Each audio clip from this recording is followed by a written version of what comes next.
this discussion, we have our old buddy, Erin Everhart, who is the Director of Digital Marketing at a new place since the last time we saw her at Arby's. For many years, you know Erin from for many years that she spent at Home Depot. Erin, how are you doing today? I'm good, Steve. It's great to see you. How are you? All right, good to see you. Thanks for doing this. I am going to shut up and get out of here and let you intro the panel and get into the discussion. Awesome. Thanks, Steve. Although we can never hear enough from you as well. So guys, I am so excited about the panel that we have coming up for you today. Let's do some quick intros first. As Steve mentioned, my name is Erin Everhart. I am the Director of Personalization and Digital Marketing at Arby's. Been there for about a year, and I am so excited to be moderating this panel with some two really fantastic and veterans within the email marketing space. Scott Cohen, who is the Senior Email Marketing Manager for Purple, and Christy Doak, who is the Senior Manager of Database Marketing for the PGA Tour. They're going to be able to introduce themselves millions times better than I will be able to. So I'm going to kick it over to you, Scott, first for introductions. And I want to do a rapid fire question with your intro. Are you going to send more or less email marketing messages in 2021? Hi, everyone. I'm Scott Cohen. I'm the Senior Email Marketing Manager at Purple. I've been here since the end of January. I sometimes have a hard time believing it's still been less than a year, given how long this year has been for everybody. Responsible for the email channel as a whole. We also have our hands in direct mail and SMS, and lead gen and retention programs are our primary responsibility. To answer your question, it's going to be hard for us not to mail more next year because we've had such massive growth this year. On the other hand, we're going to get smarter about cadence and frequency. So there's going to be that balance aspect. Awesome. Yeah, totally agree with you. The growth in email has been extraordinary from this year. So same question over to you, Christy. Hi there. I'm Christy Doak. I'm with the PGA Tour. I've been with them for 22 years now. I have been doing email marketing for probably the last 15 or maybe more years. I can't even remember. We are definitely going to up our sends this coming year. But to Scott's point, we're going to be looking at cadence a little bit more and going with more personalization. So instead of sending blanket emails out, kind of more targeting and more audience profiling. That definitely seems to be the theme for 2021. And it is crazy to think that we are already on a panel for planning for 2021 when it just feels like you've closed your eyes and 2020 has been gone in a flash. And we say that every year, but this year feels even more relevant with everything that we've been focused on. So what's one thing, Scott, that you did this year that you will absolutely replicate in 2021? And why is that? Our program is pretty young, that was part of what I was brought in to do, is really bring the program up to industry best standards. One thing we really did this year is dive into next logical product and test it into it. We haven't automated it yet, but leveraging some data that suggests if they've purchased this product, they're going to purchase these next 3 products, and testing into that. And sometimes it worked and sometimes it didn't, but really expanding that to a program-wide level and automating it is what we're going to be doing next year. Christy, what about you? I'm sure that with all of the changes in live sporting events, which the PGA Tour is so focused on, what key learnings did you find this year that you are really excited to replicate in 2021? Yeah, I think being away from having live golf suspended for 90 plus days, whatever it was, and still to this point having no fans or limited fans on site, what we found is we needed to stay connected to our fans during that hiatus. And we didn't necessarily have a shot of the day or some big story of tournament related. So we went more towards feel good stories, human interest stories, that kind of thing. And that really resonated with our fans. So we are going to try to kind of continue down that path a little bit. And also now we're getting a little more sophisticated and we're looking at a fan's journey over their lifetime with the tour kind of thing. So we'll be looking to send emails that kind of help fans move down that pathway. So to either one of you, is there something that you did in 2020 that you do not want to do again in 2021? And let's not mention the pandemic, since that feels like an easy softball for both of us. Let's see. I mean, sort of pandemic related was we turned emails around quickly. But we found out we can do it, so that's a good thing. But during the beginning of it, it was a little bit rough. Um, I think that would be my biggest thing right now. I'm really just looking forward to moving the program, advancing it a little further, and making it a little more sophisticated. Yeah, I think I'll echo that. I hate to jump on COVID, but at the beginning it was, oh my God, what's going to stick? And so it was a little bit of shooting from the hip and just finding promos that worked, finding messaging that worked. And we're hopefully going to plan a whole lot better. And that's part of what this panel is about, right? Is planning. But having a more long-term view of it and not such a short-term view of it, I think is something we're moving away from.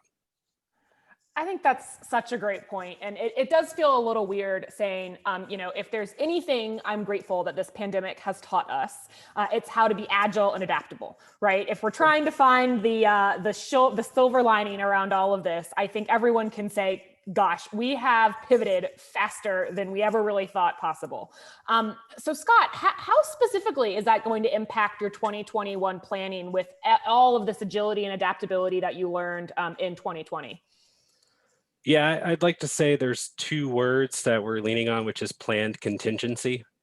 You know, we've learned a lot about what would affect our program. I mean, not nearly to the extent that Christy had to deal with. Nothing shut down, thank God, on our end. In fact, we saw growth. But you know, what if ultimately affects your program? Is it inventory? Is it fulfillment? Is it the economic impacts?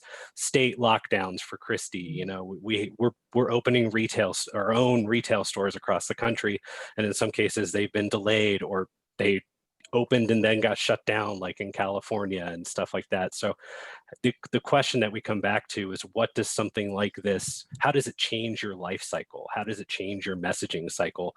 And then what parts of your program can you make pandemic proof, as I would like to say? So, you know, you lean into what you're good at, you lean into the messaging that resonates with people, and you're solving problems. At the beginning of COVID, it was, well, if you're staying home, you need to be comfortable. And hey, look, Purple provides comfort, products, so it's really a good place to be. We weren't trying to be what we aren't, which I think was very helpful. And again, just going, okay, the plan is this, but we need to have these three things ready to go in case, part of my French, shit hits the fan. Christy, did you also see something similar? You know, if there's any company here that has realized shit hitting the fan is the PGA Tour, right? Understanding how sports getting canceled probably for the first time and as long as we can remember, right? So how are you really taking this adaptability into your 2021 plans? Yeah, I kind of like that. I may steal that, Scott. I like that plan contingency there, because I think that's something that we're going to have to deal with moving forward. We have plans of saying at this event, we're going to let so many fans in. But as we all know, in a matter of a week or less, that, you know, regulations could change and things could change. And we have to not only, you know, potentially message to those fans that we're going to come out, we have to message to the community. When we are welcoming fans back in, we have to build that trust that, you know, we are taking all the proper steps. We are doing screenings. We are running through this, that, and the other kind of thing. As big as a golf course can be, it can also get very tight in certain places. So it's going to be a lot of plan contingency type stuff. I think it's going to be I think what we'll see is a lot more collaboration between departments that we didn't necessarily have before, or you take advantage of as much before, but now we're going to look to do that a lot more, I think.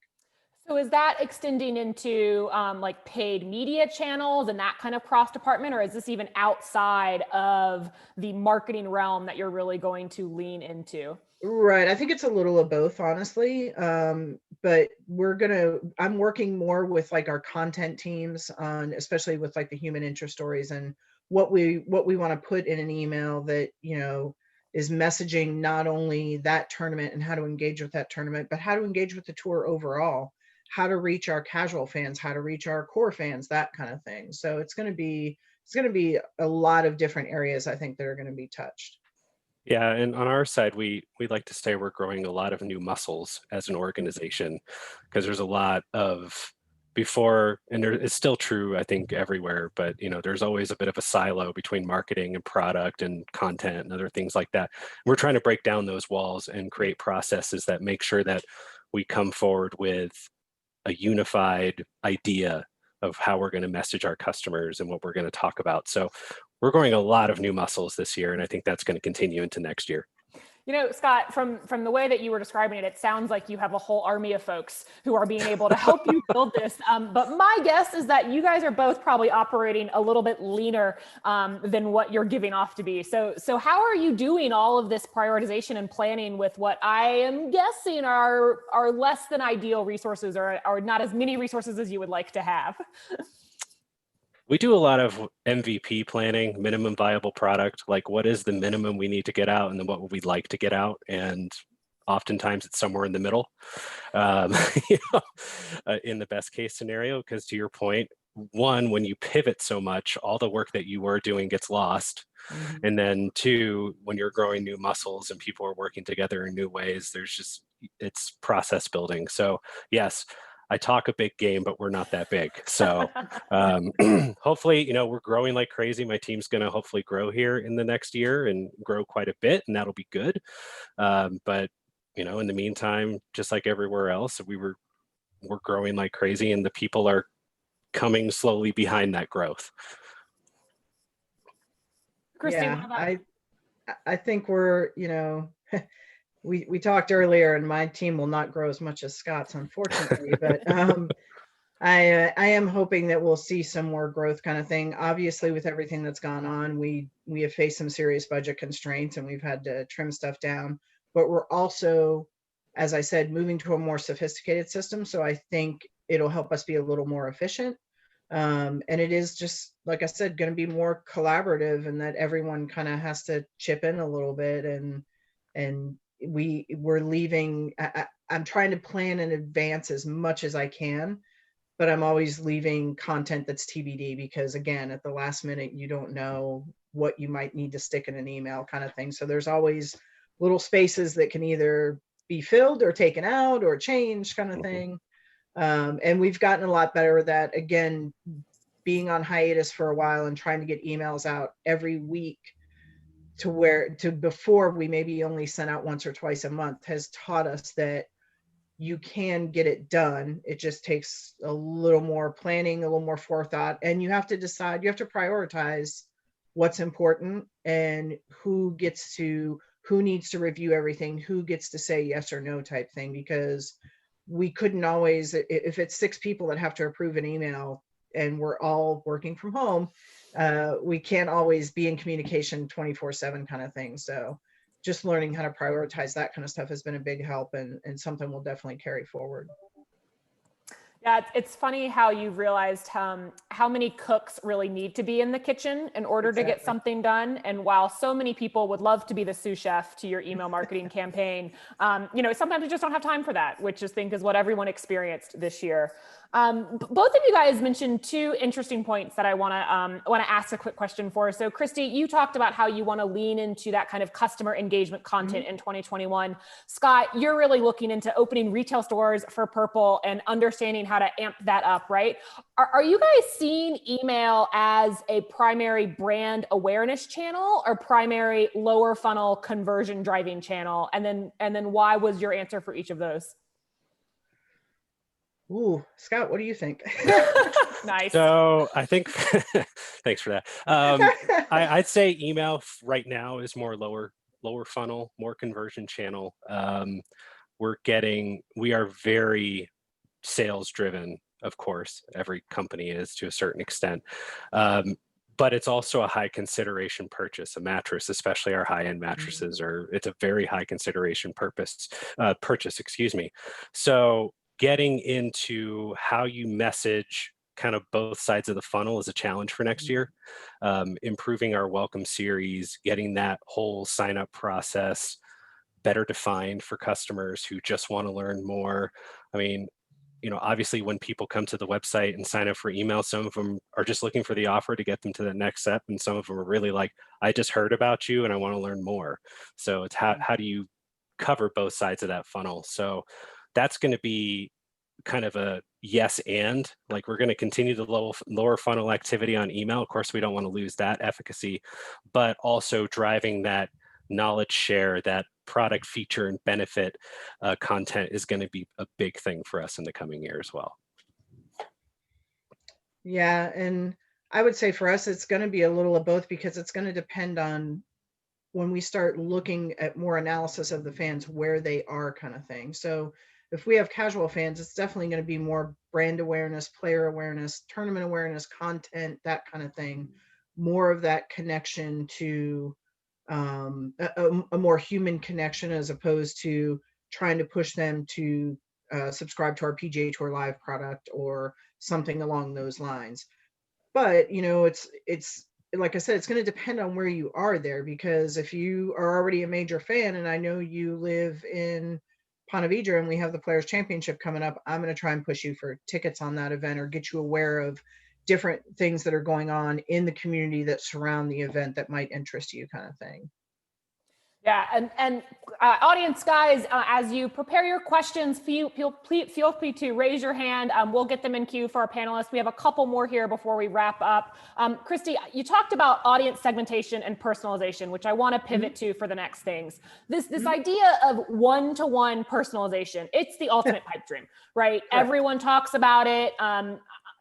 My opinion, only a few people are actually doing it really well, probably not on exact one-to-one scale. But let's really kind of get down into the nitty-gritty, the unsexy aspect of personalization, right? What are some of those things that you're going to start to do to ensure that you're set up for success for this idea of personalization within your email database?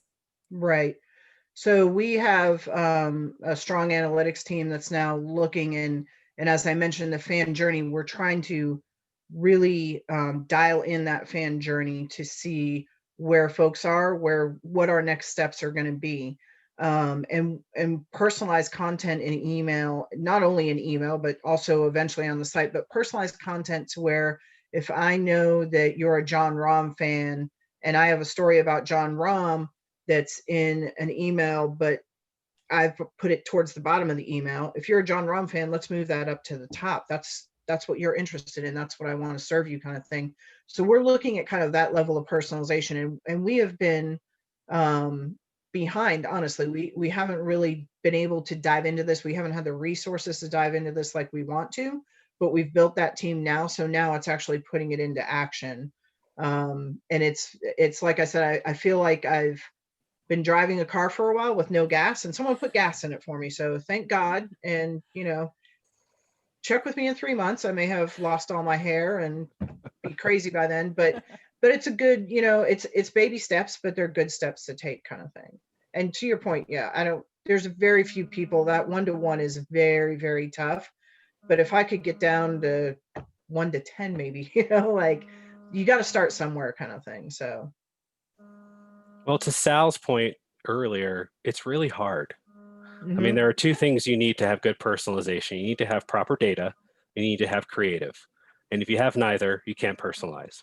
So, you really have to start at the brass tacks of getting those two pieces in place. And those are a lot easier to say than to get done too. So it's like, do you have enough content to support one-to-one?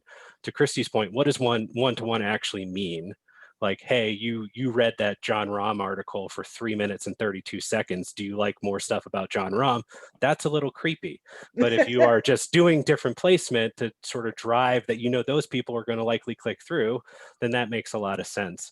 I'd like to say, and again, baby steps, it's really hard to do, but at a minimum, know what your customers have done, know what your subscribers have done, and then start there and baby step it out and really focus on, and what we're going to be focused on is like, if they've purchased a mattress, what's that next cycle really look like? And how do we get better at messaging that?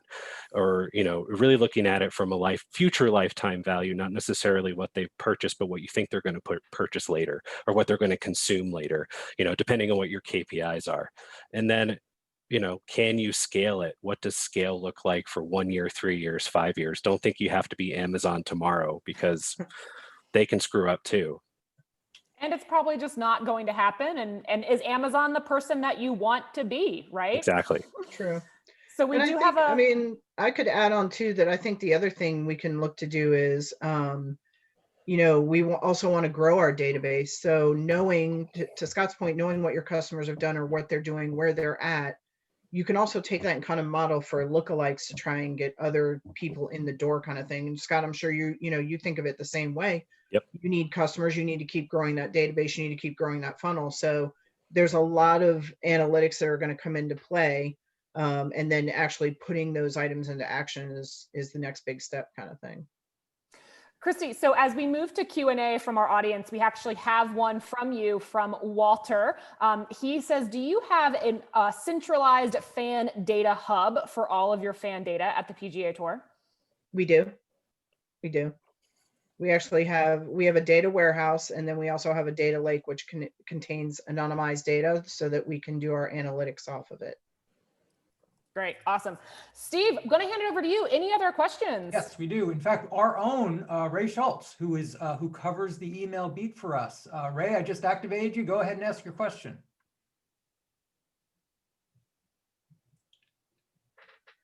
Unmute yourself, Ray.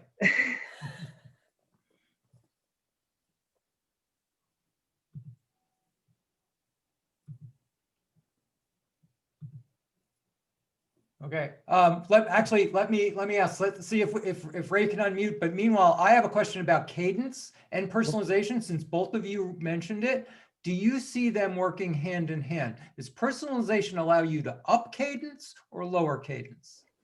Yes. Clear as mud. Well, I think that's something you test into, right? I mean, at the base level, you can go, if they've opened recently, they're more likely to open again, assuming that you're sending something that's relevant, which relevance is in the eye of the beholder, as we all know. That said, you shouldn't necessarily forget the people that aren't engaging, because it just means you haven't sent them something they care about. Or, in Christie's case, they may not care until they know the PGA is coming back for that year. So they only really engage one time a year. So yes, the answer is yes.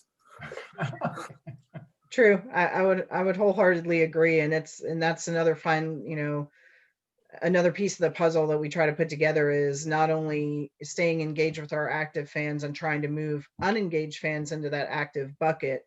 So trying to find the right message to those unengaged fans to maybe pique their interest again and bring them back in. And to Scott's point, we are, we're in your city once a year, but don't forget us. And we do have Ray. Ray, go ahead.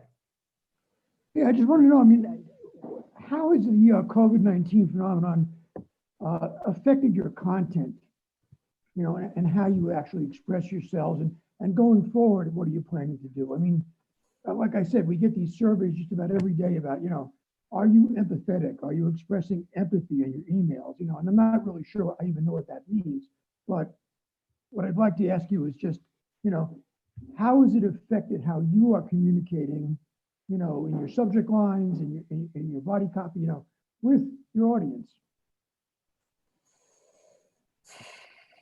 That's a good one. I think, earlier it was said, like, using urgent in an email in a subject line becomes a little bit of, you think twice about doing it kind of thing.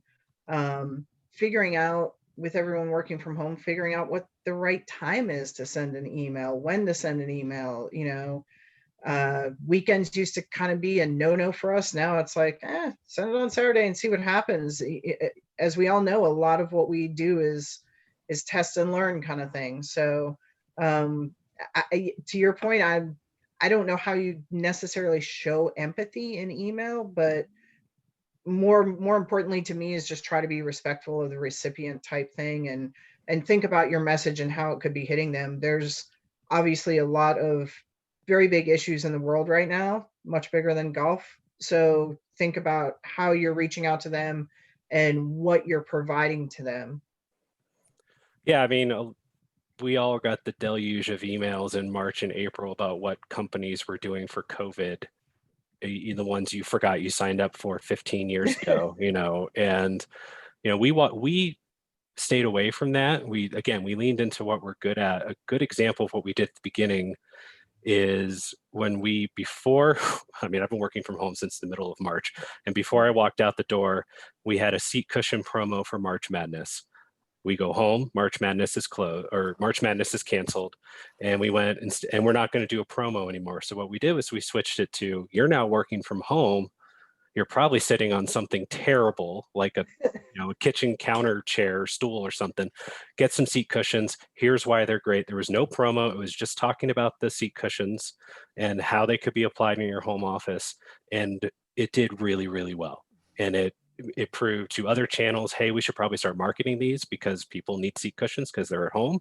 But that wasn't so much of a, yeah, we get it, you're at home. It was just like, well, upgrade your home office. Here's how you can do it. And it was just leaning into solving a problem that our products could solve. And I think that that's how it's not so much empathy, but it's relevance. And, people can see right through false empathy pretty quickly. So, you have to be authentic to who you are.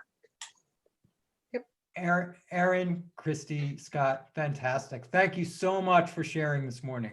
Thank you. Absolutely. Thank you. Thanks, guys. Thanks, Erin. Thank you. See you